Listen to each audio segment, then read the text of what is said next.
So I thought I'd say something about curtains.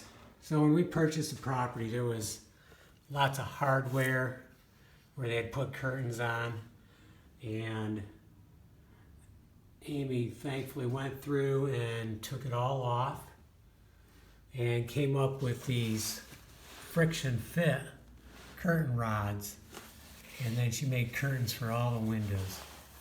And very cool curtains. Each room has different ones, different colors. You can tie them back or not tie them back. So very cool. And security wise, they're important. They help keep in the heat in the winter. They help keep out the heat in the summer. So all in all, really good. For Eastlake, in our other property, we do have the inside shutters. They're also cool, but she did put curtains there too. So very cool addition and very important. And easy to pull out and put back in when I'm working on windows.